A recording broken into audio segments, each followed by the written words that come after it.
This is The Recap, a weekly reflection on the sermons of Fellowship Baptist Church in Mainville, Ohio, seeking to help you make Jesus essential in every aspect of your life. I'm your host, Ryan Land, and I'm here with the preacher of this week's sermon, Brent Wilson. Brent, welcome back to another week. Another week. Now, I really want to ask you about football week one as an icebreaker question, but I'm not going to. Thanks, because this is a hard week one. Sorry about that. Sorry to the Bengals fans out there. Yeah. But the Cowboys won. So, but this, I even during the sermon, in the midst of your sermon, I was like, I know what I'm going to ask about for my opening question during the recap. So, love your enemies is what we're talking about. Yep.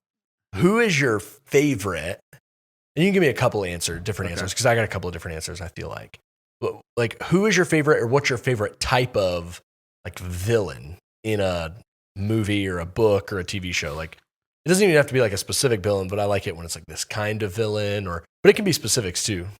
Yeah, I would say actually probably my favorite villain is so recently in I guess this would have been like in the Daredevil movies or Daredevil show / like the Marvel Netflix. But also like the one about the younger Archer girl, Hawkeye, Hawk girl, whatever that one was called.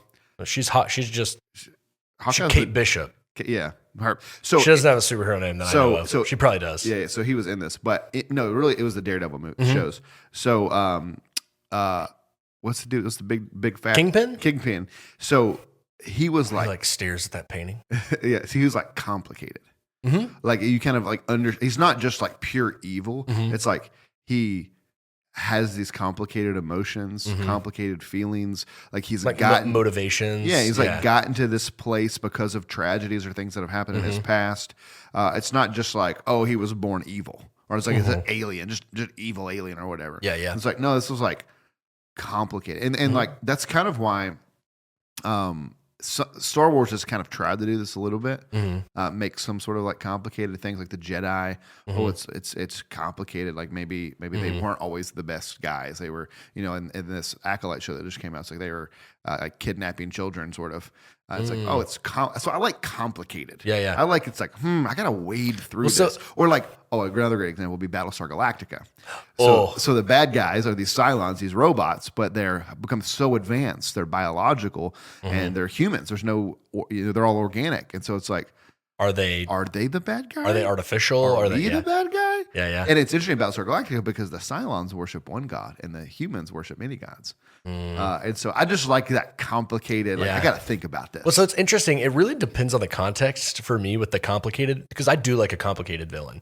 But then it's like I also like, I don't love like Sauron in Lord of the Rings like as a villain. He's not a compelling pure evil villain. But it's like I do like he's more a plot device than a character. And so it's like I do, and the same with Star Wars. Like in the original 3, like the Empire is not really a character. Like Darth Vader, for as much as screen time as he's gotten after those original 3 movies, is like not very complicated until the very last 20 minutes of the last movie. And so like there is room, I think, like for, just like the pure evil villain, but I do like a complicated villain. So one of my answers was Prince Zuko in Avatar: Last Airbender, because I like a redemption arc for a villain. Spoiler alert! Like, I like someone that for the show that started. I think I was 8. Like I like a character to start a villain and then become allied with the heroes. I like that move. Yeah. And so like Zuko does that. There's a couple books where that happens. Like even like Edmund in Narnia is kind of like that. Like he starts kind of like a bad dude, and then he gets kind of redeemed and gets Kylo Ren. Yeah, well, he was cooler when he was bad. But the other thing I really like in a villain is like I'm a big Superman fan, and so like this like archetype of enemy that I like is when you have a real brawny hero, like a real just like I'm just gonna go punch you in the face hero. I like a cerebral villain, who's like I'm gonna outthink you. Yeah. And so I like the guy behind the scenes, like pulling the strings. I like that. I like that. That tracks. You want to call me the puppet master? I do, because of some board games we were playing a game one time, and where the goal of the game it's a hidden identity game. Yeah, and so Ryan, I just know he is manipulating everyone, and I'm trying to tell everyone in the game, y'all, Ryan is manipulating you. He's the freaking puppet master. Stop listening to him. Did they listen to me? No, they were manipulated by the puppet master. At one point, Brent in the game has like been killed and cannot talk anymore, and he just stands behind people doing this when I talk. He's doing it. He's the puppet guy. I could see your strings. I could see it in your eyes that you wanted to bring that up when I started talking about that. I just knew. Okay, so this week in the Sermon on the Mount, obviously we are in the arguably like the most famous passage of the Sermon on the Mount. Maybe the Lord's Prayer. We've said that a few times. I know. Pretty famous. Like turn the other cheek. Pretty famous, but like love your enemies. Pray for that. It's pretty. It's up there. It's up but also there. You got the golden rule. Yeah, and the Lord's Prayer. Yeah. I don't know. There's a lot of notable things going on. Hence why we're doing a sermon series through it. Yeah. But also just like a very famous teaching and a very correct me if you think I'm wrong on this, but a very uniquely Christian teaching. What do you mean? Like love your enemy, like to love your enemies. Would you say that there are other religions that you're aware of that teach you to love your enemies? And we're going to talk a little bit later about like the higher calling of this. Mm-hmm. It's like, but can you think of off the top of your head? Not really. I don't know. I'd be curious to know, like, yeah, like in Buddhism, there's like a lot of love for like nature, like don't kill. Like Josh today at lunch has this bee trapped in a cup and he's trying to save it, and I'm like, kill it. He's being a Buddhist over here. I'm like, destroy the bee. Destroy the bee. And he did not do it. And he let it out. Let and it go. Brent made it mad, and then Josh let it go. And so Brent ran away. I was also already far gone, so I didn't have to worry about it. So I just thought that was interesting listening to your sermon. It's like, is there another religion in the world where this content could be the only conveyed? example that maybe it's like, it's not necessarily love your enemy, but it's like sometimes Hinduism is like super pacifist. Yeah. But see, this is, and we're going to get into that. It's like, this is a step further than. It's almost like category. It's a different category. It's not pacifism. Yeah. It's not just like, oh, yep, you can hit me, whatever, and I won't care. I won't do anything because you could hate the person who's hitting you. So this is just like, maybe further or deeper. Yeah. So let's just like run through your kind of 4 points here of what Jesus is trying to. I liked how you had, it's like Jesus is correcting us, he's showing us, he's inviting us, and he's modeling that. I thought that was really helpful. And just like a good way to think about teaching, I think, is like, he's not just saying this, but he's correcting one way of thinking, showing us a new way of thinking, inviting us to a new way of living, and then showing us what it is. Yeah. So I thought that was helpful. But so let's first, he talks about, he does another, you have heard it said, now I say, so you have heard it said, you shall love your neighbor and hate your enemy. But I say to you, love your enemies and pray for those who persecute you, so that you may be sons of your Father who is in heaven. So he uses this neighbor, he frames the whole teaching in this neighbor language. And so your first point was like, Jesus corrects us, our enemies are our neighbors. So like unpack that a little bit and how you folded in the almost of the prodigal son, the Good Samaritan in there.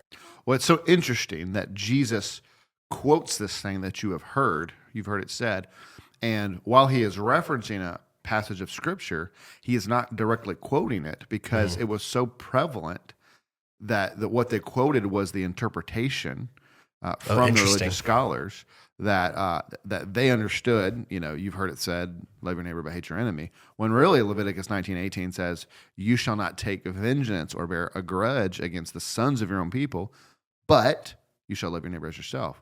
And so it's like they somehow twisted that to mean love your neighbor, hate your enemy. And so he comes. It's like kind of like your sons. It's talking about. It's like love your sons and your neighbors. And it's like, but it doesn't say anything about out there. Right. So they were really turned it from how to love to who to love. And just like, we've looked at Jesus has corrected other, like when we were talking about divorce last week, and it's like, hey, this word that you guys have misinterpreted, here in the same way, he is showing them, hey, you've misinterpreted this. Let me show you what this actually means.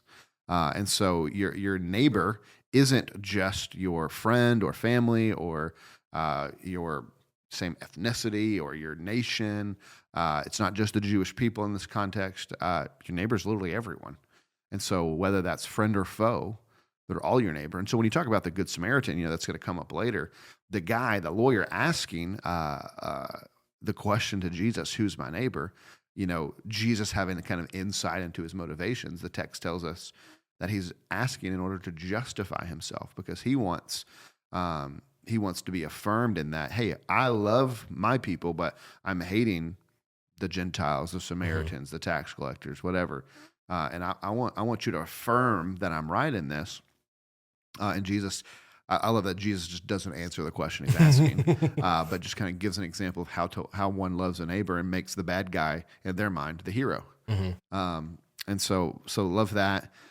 Just Jesus correcting them, and it's also just like, I didn't bring this out at all, but probably like helpful to think about how do we today take verses out of context. That's what I was going to ask. Or like kind of do like hermeneutical gymnastics in order to make the text say the thing that we want to be true.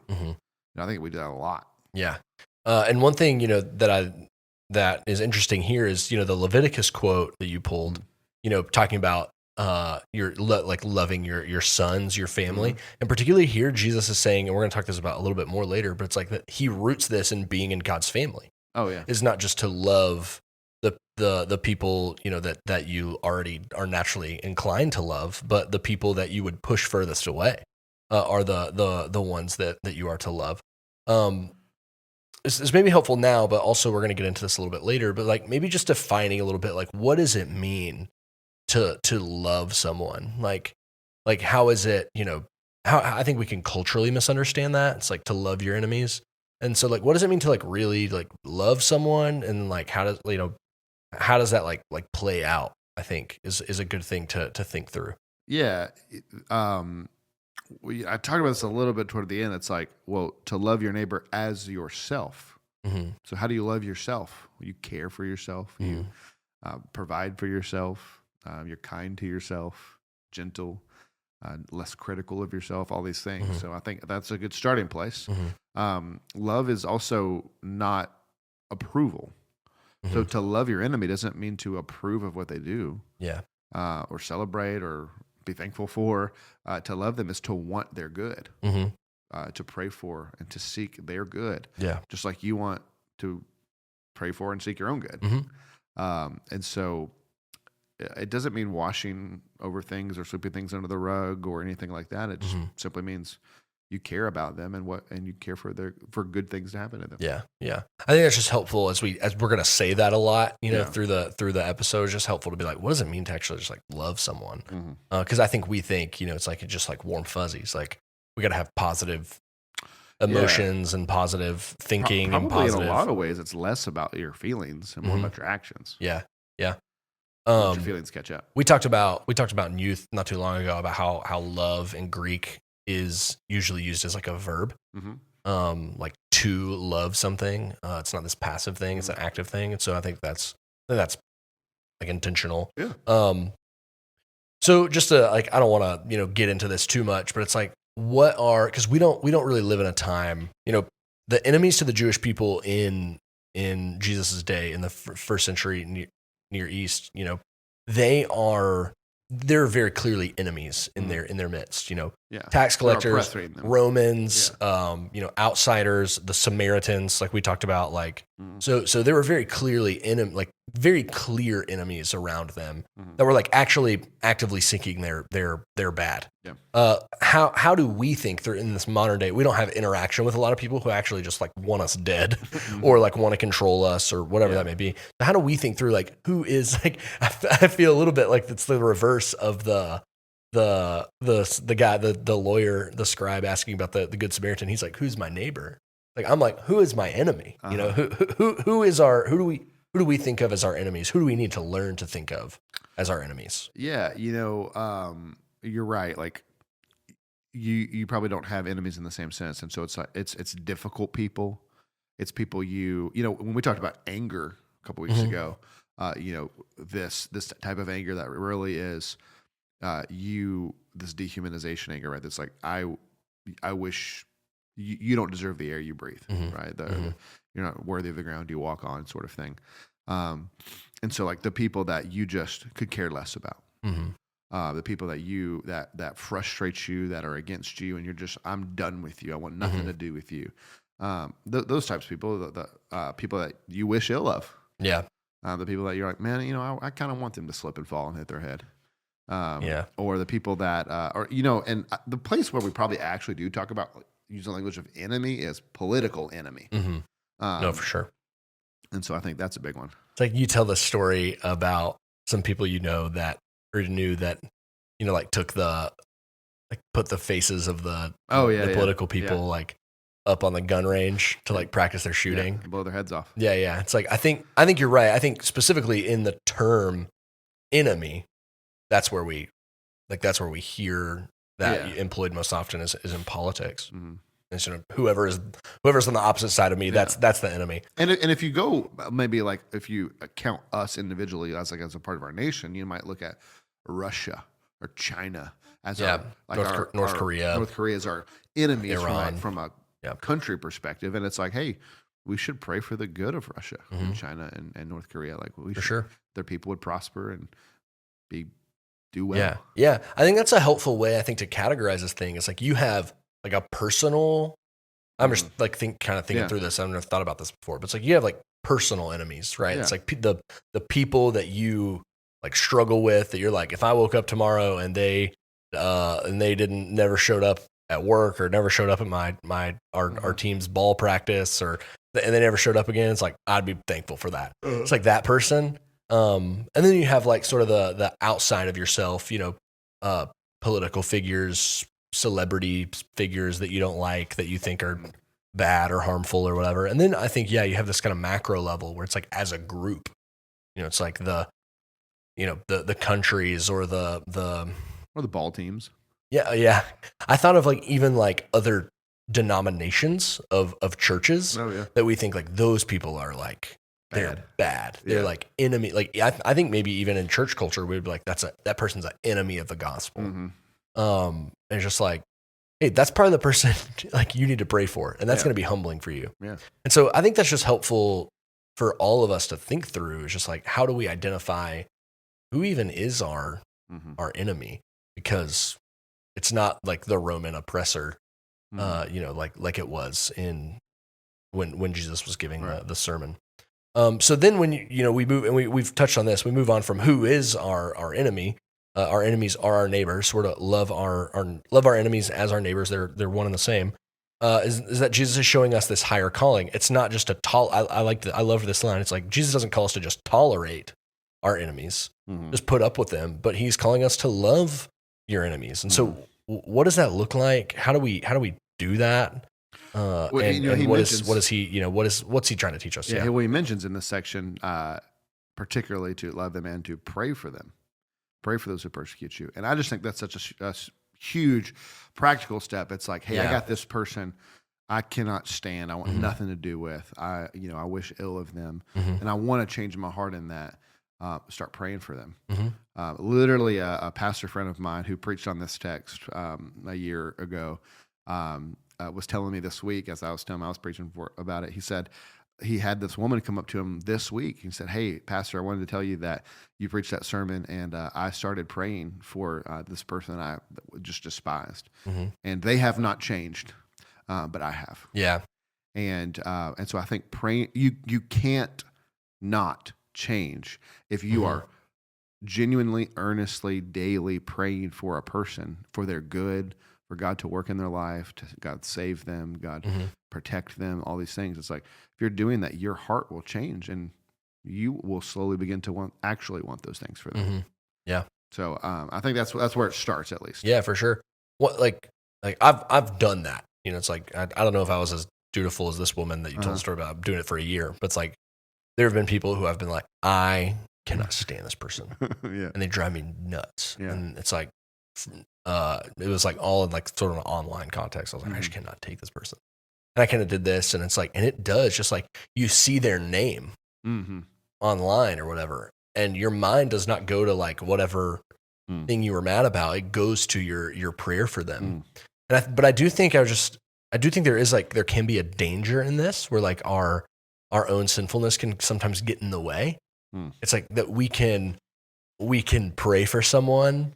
It's just like, God, we just make them better. We just save them. We just like, and it's like, what we're actually doing is like making ourselves feel better that we're so much better than them that's a tricky thing. through our prayers. Oh, yeah. Right. And it's like, so just like you got to be careful.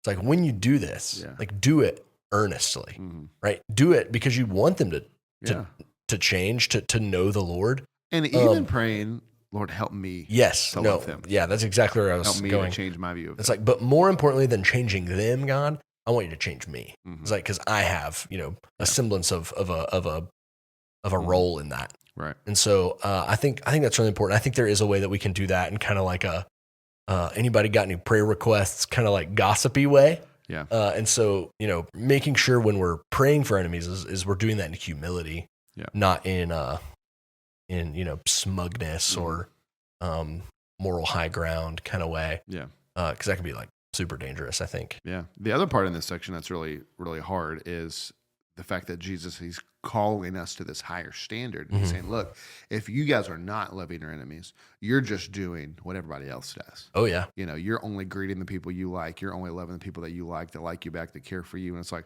that's not hard. That's not easy. And that's and this is like, I couldn't find a way to really encapsulate the feeling of this, but it's like, that's what your enemies do. Your enemies do exactly what you do. They're just as good as you and about who they love. You got to be better. Yeah. You have your love has to be deeper. And so it's like, it's kind of like, fill in the blank here where he says like Gentiles and tax collectors. It's like fill in the blank on whoever it is you think. Yeah. Here's what I wanted to say. It being in a red context like we are, in a very conservative context, not 100%, so that's why I didn't say this. But for most people, I think it would resonate if Jesus were to say to you, you're no better than a Democrat. Yeah. It's like, if you only greet your brothers, what more are you doing for others? Like, don't Democrats do that? Yeah. Yeah. And I think for most people in our kind of context that's like, oh. Yeah, like, don't Michigan fans do that? Yeah. Man. That hits different after they're cheating, by the way. That's just like a sidebar. Oh, yeah. Like talking about being as bad as a Michigan fan when you're like, they're cheaters. And it's like, that's true. But yeah, no, I think that's a helpful exercise because we don't have these, the emotional weight of that comes with Jesus saying tax collectors and Gentiles. And so, filling in the blank on, who it is. Yeah. That it's like you can't stand, like the group that you can't stand, or even a name. Yeah. It's like aren't you just like them if you do these things? It's like, so Jesus saying, yeah, I love this idea that's like, it's a higher calling than just like, be cool with everybody. Right. It's deeper than just like, be affable. Be easy to get along with, or be easygoing or whatever. But it's higher. It's like, hey, love the people who you despise the most. And so that's just like, I think, a whole nother level. The other thing I would say that was pretty convicting for me personally was this idea of only greeting those that that you love or whatever. It's like, I was like, man, I think actually I'm really guilty of this. Not because necessarily I am trying to exclude people or groups of people or anything, but based on my personality, it's just like I gravitate toward those people that I like. That's true of that's true of everybody. But I go to those people and it's like, then you kind of think back and go, oh yeah, but I walked past those people, not because I hate them or they're my enemies, but it's like, I need to not do that. I need to make sure I'm greeting everyone and in whatever context that is, not just like it's more comfortable to go towards these people and have a established relationship with. Yeah. It's harder to go, and it's like, like you're saying, it may not even be an enemy. It may just be someone you don't know. It's like, that's harder than going to someone you know. Right. And so, Jesus is saying, hey, step into the discomfort, step into the anxiety, step into the hardness of greeting those that you don't know, that you may not, and even that you may not like. It's like, that's the thing about this text that's so hard. I think even in a modern context, it's like, we're so scared to just talk to like, to greet or to love or to, whatever, anybody that we're uncomfortable, that we don't know. It's like, so I can think of people in our church even that's like, I don't know. And it'd be hard for me to, hey, go engage in like a legitimate conversation. It'd be harder than it would be if I walked up to you. Yeah. It's like, cause we just like have a rapport. We know each other. But then there's another step where it's like, there may be people that you are in active conflict with. It's like that that you do not like, or they do not like you. Yeah. And to say, hey, actually, Jesus is calling us to go to that person. Yeah. Not even like the middle person. Right. It's like they're involved, but it's like it goes further than that. I think that's hard, and that's really like boots on the ground. Yeah. Like really like this changes how we live and who we talk to and how we speak to them. And yeah, that's definitely convicting. One of the things that I think almost every kind of micro spot of the Sermon on the Mount, that like you could have the same sermon every week for me. It's like, here are the ethics of the kingdom of God. Yeah, yeah. Right. So in God's kingdom, his people love their enemies. That's what it looks like to be a part of the kingdom. And so it's like, hey, this is what he's calling us to. He's calling us to be enemy lovers. So do it. So then, and we talked about this briefly already, is that so he showed us the higher calling, and now he's inviting us to reflect the divine family. So that like comes from verse 45, so that you may be sons of your Father who is in heaven.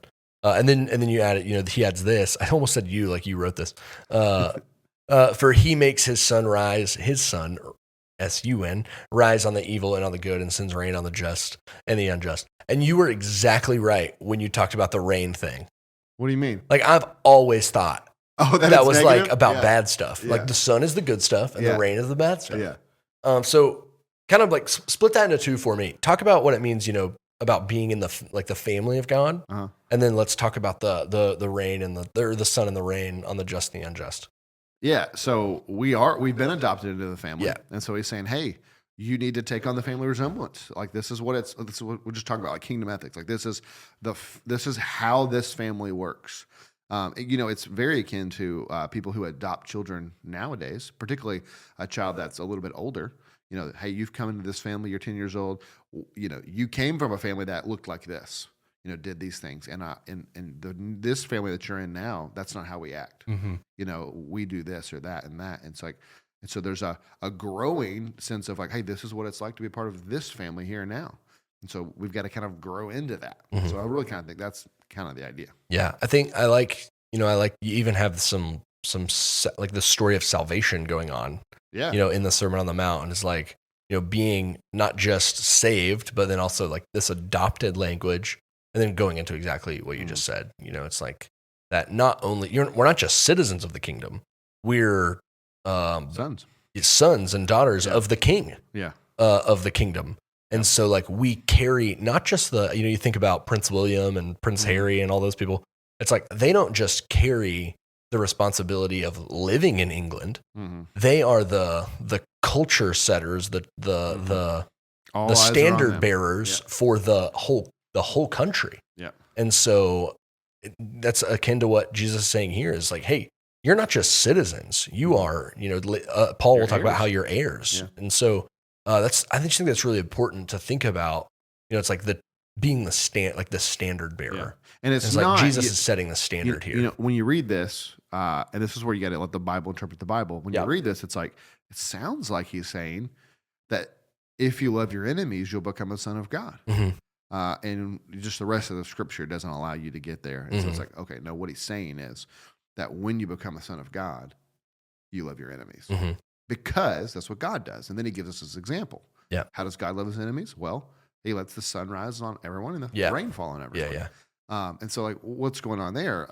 And so theologians call this common grace, right? So when we talk about grace, most often in church, we're talking about saving grace, the grace of God to send Jesus to the cross, to send us the Spirit, all these things. But common grace is exactly what it means. Common, it's everyone has it. And so it is both natural occurring things like rain that helps crops grow, the sun and warmth and all those things. Your breath. Breath in your lungs, all those things. But it also extends to the kindness of God to allow humanity to progress and build technology to make medicine. And that medicine both goes to believers and unbelievers.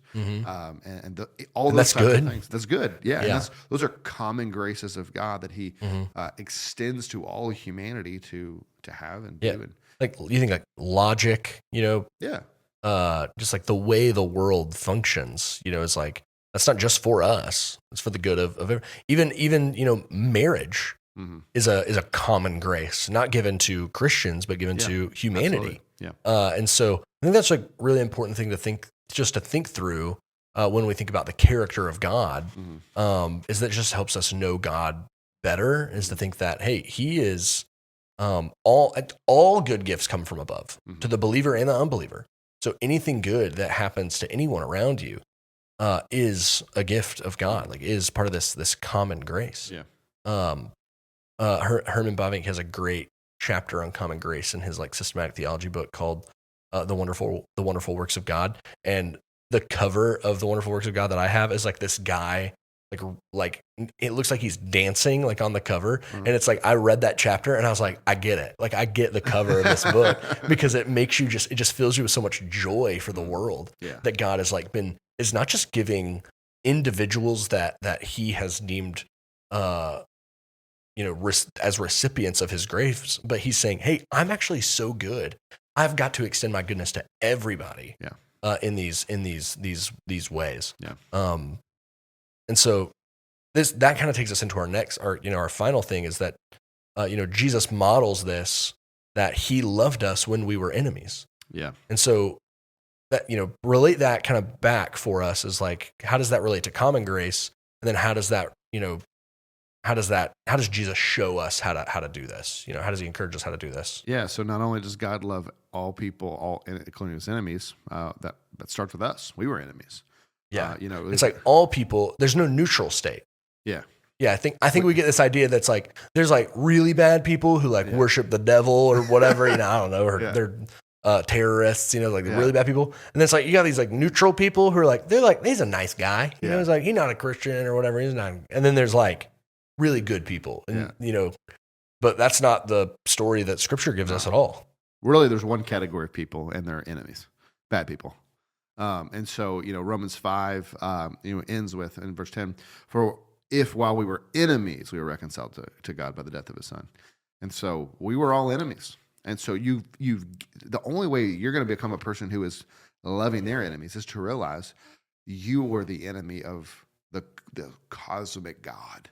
Mm-hmm.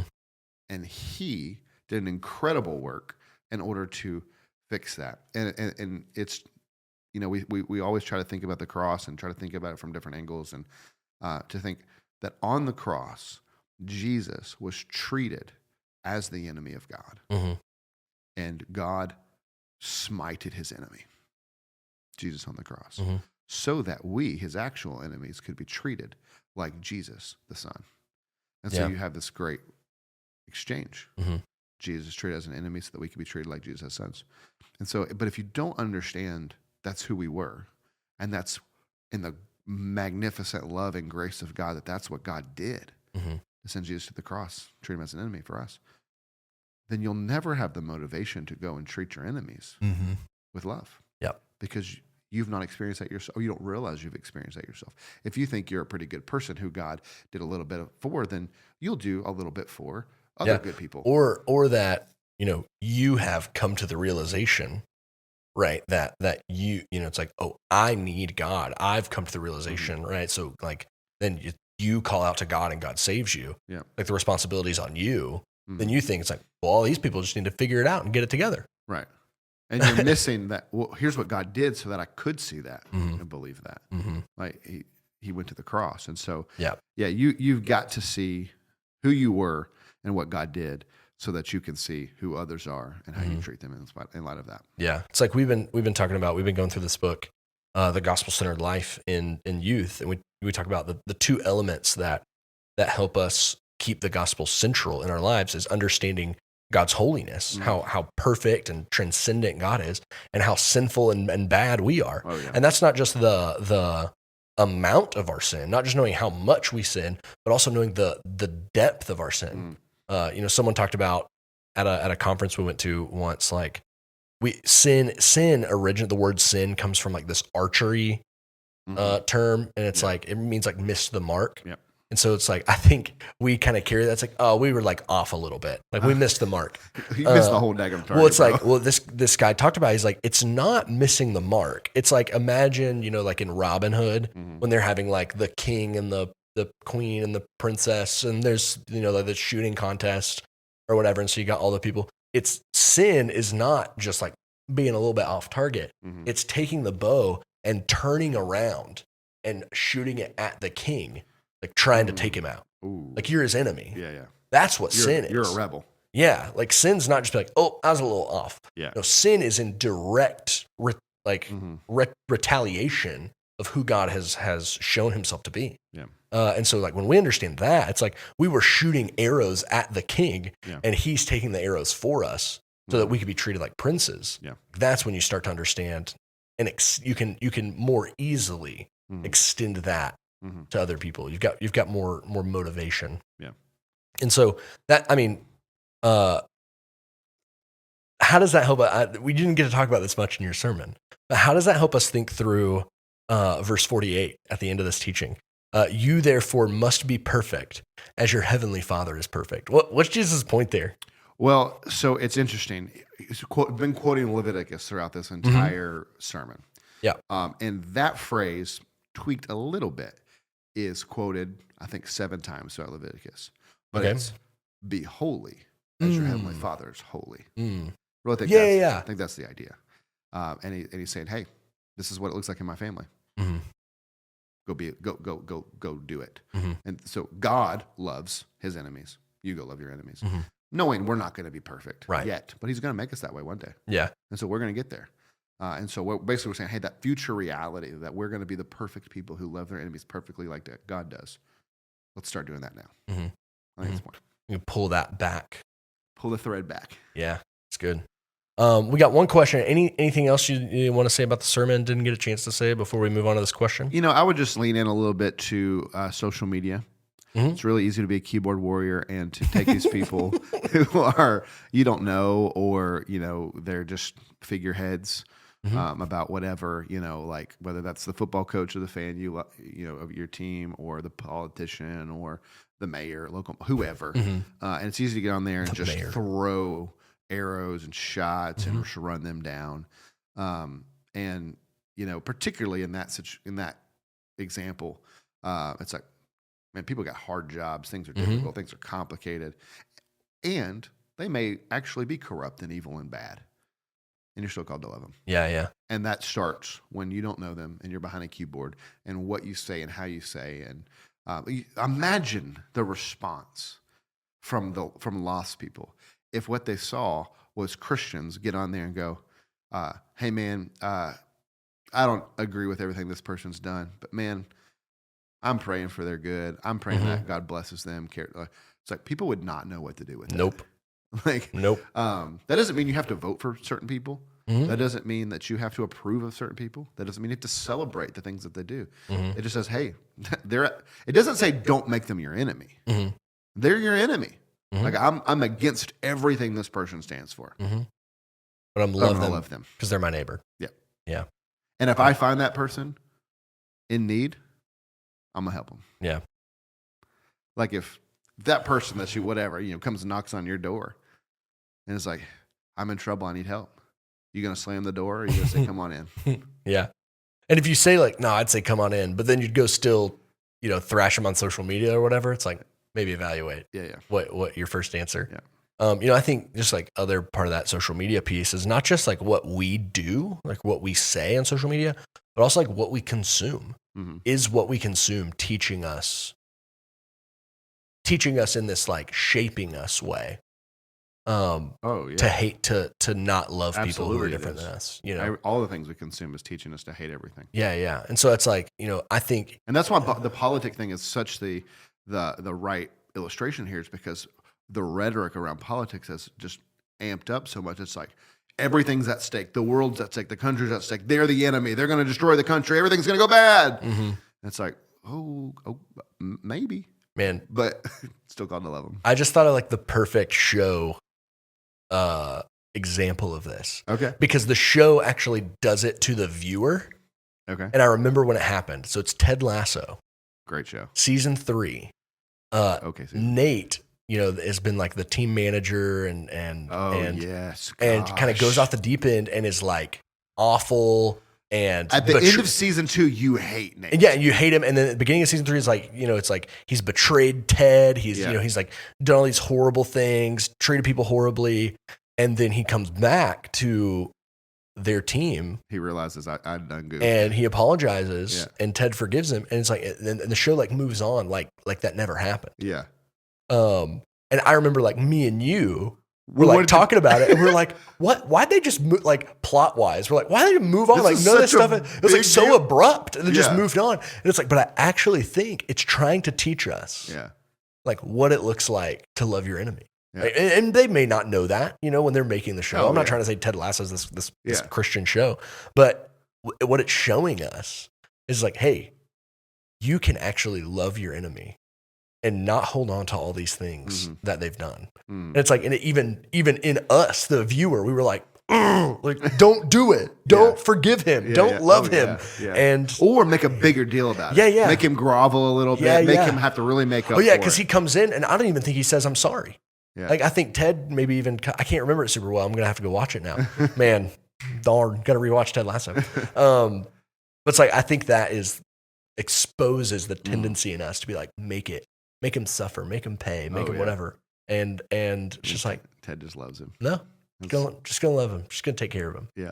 That's good. That's so good. Well, it's also like the end of season 1 when Rebecca, who has hired Ted under false pretenses and just to suck, to make the team suck, and she becomes to like Ted and she apologizes at the end, and while Ted's also going through this divorce moment and she's gone through this horrible thing, and I think he just says, "Nope, I get it. I forgive you."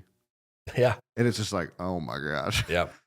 It's a good show. Man, Ted Lasso maybe influenced more by the Sermon on the Mount than What Meets the Eye. Viewer discretion advised. Language is a little rough. But great show. But not cynical, not angry, not dark, just like thoughtful. Yeah, hopeful. God, it's good. If you haven't learned this by now, me and Ryan love TV shows. We love shows. I love a TV show. Well, all right, let's move on to this question here. So we got one question. Someone wrote in and said, and this is a great question. This is key to understanding this text and how to apply it. Help me understand the difference between loving your enemies / difficult people versus enabling and tolerating bad behavior. Yeah, it's a great question. Go ahead. Well, it might be helpful to talk about some specific examples, but in general, like I said earlier, loving your enemy doesn't mean approving of what they are doing. It also doesn't mean not speaking the truth. Yeah. Right. So if I don't know what the context is, if it's a parent to a kid or friend to a friend, loving them sometimes actually means having the hard conversation. Hey, you are living in a way that is bad. You're doing something that's destructive. Stop doing that. Like that's loving. It's actually unloving to be silent and to let someone keep living in a way that's harmful to them. This is another way I think, we've kind of internalized that sin's not a big deal. Yeah. Is that it's like, we think saying something to someone about their sin is like this really hurtful thing. It's like, no, we actually believe sin is going to destroy you from the inside out. It's like, so if we believe that, we should want to warn people about that. Yeah. Like if I'm about to drink something with cyanide in it, stop. It's like, even if I really want to drink it, Brent's not like, well, I want to be loving to Ryan. I'm gonna let him drink the cyanide. Yeah, and we've got this such a horrible view of love. That love is this touchy feely. It's all like we think love always has to make me feel good. Yeah. And that's just not the case. No, loving you is hard. Not you. Loving you is not hard, but loving people can be hard. It can be. I understand that. I'm going to put that out there. And so sometimes it's good and right to set boundaries, right? If you're in a toxic relationship, boyfriend, girlfriend, or spouse, and there's abuse, you need to put a boundary up. You might need to get out of that situation for at least a while. Yeah. Probably forever. Potentially, yeah. Yeah. And like healthy boundaries, friendships are okay. Like it's not like you have to love someone doesn't mean I have forgiven you everything to such a level that I've also forgot it. I can forgive you and not hold it against you, but also realize we need to put some healthy boundaries in place. And be guarded, right? And be guarded, so if I use this example with students all the time, because this is a big problem, I think, for teenagers to think through. It's like they want to be friends with people who are not Christians, who are probably doing some bad stuff, but then they want I want to draw clear lines. I don't want to be influenced by them. It's like, so if you go to a friend and you tell them something in confidence and they spill the beans, they post it on social media, they tell their buddy who tells their buddy who tells their buddy, whatever. It's like, you need to forgive them for that sin. Yeah. But also, you don't have to tell them any more secrets. Yeah. It's like, you're forgiving them does not obligate you to treat them the exact same as you did before. Right. And so I think that's a really clear example, to think like, hey, you can still be guarded against being sinned against in a particular way after you've forgiven someone. Absolutely. And talk about enabling. It's like you don't have to allow a bad behavior to continue towards you. It's like you can remove yourself from the situation and say, hey, I love you. I'm going to pray for you. I want your good. You need help. You ask me, I want nothing but the best for you. But this relationship's toxic or this friendship's toxic. I'm going to go over here. But I harbor no ill will. I love you. I care for you. Let me know if you need something. Yeah. I think it's easier in like friendships or dating relationships, maybe even in families. This is really hard. Oh yeah. Because can't get away. Yeah. Because the bond is not like, you're always going to be someone's brother. Yeah. Or someone's daughter or someone, whatever. Like that can't be changed. And so it's like, that is hard in a family situation. Yeah. To say like, I just want to like love you. I want to make sure you're taken care of. Like I want the best for you. And if I can help you have the best, like I want to do that. And then if this person goes and like throws it all away and whatever, it's like, that's really hard. That's a betrayal. That's, and I think you just gotta be wise and prayerful about like, how can I, set boundaries, like you're saying, set consequences, but not risk the entirety of the relationship. Alistair Begg got in a lot of trouble by some people online a couple months ago because someone, elderly woman, came to his office and asked if it would be sinful for her to go to her grandson. Transgender way. Yeah, who was transgender, who was getting married to a man or something. I can't remember the specifics. Yeah. And he just simply asked, like, does he understand how you feel about the situation? And she said yes, and he said, it's like I can hear him saying it. I'm trying not to do my brogue here, but it's like he said, it's like, who am I to say no to this grandmother who wants to love their grandchild, sit on the front row of one of the most important days of their life with a big box where there's a beautiful Bible wrapped. How can I tell someone they shouldn't do that? Yeah, super complicated. And so it's like, and I'm not saying that's the right call in every situation. Yeah. I'm just saying it takes wisdom, it takes discernment, it takes prayer, it takes wise counsel to make those decisions, to say, hey, where can I push? Where do I need to love? You need to love in all things. It's like, but where do I need to be affirming? Where do I need to be set consequences, set boundaries? It's just like so hard. Yeah, and where do I need to be dissenting and clearly dissenting? And, yeah. Love is not just giving someone everything that they want and not just feeling a certain way. It's working for their good. Yeah. All right. Any final words on loving your enemies? Just do it, Nike. I was trying to think. Enemies came to my mind. I was like, what's a good enemy sign off? And the only thing that came to my mind was, do you feel in charge? Ben. I was thinking of there's a West Wing episode where Josh notes, we have more enemies than we used to. Yeah. And he talks about how everyone's their enemy all of a sudden. If you have not watched the West Wing, no content advisor on that one. Just watch it. Recommended. All right. Well, thanks for joining us for the recap. We hope this conversation has encouraged you to keep striving to make Jesus essential in every aspect of your life. If you aren't part of our church family, we'd love to meet you on a Sunday morning. We gather for worship at 10:30 a.m. For more information, you can always go to myfellowship.church. Thanks for listening. Be blessed.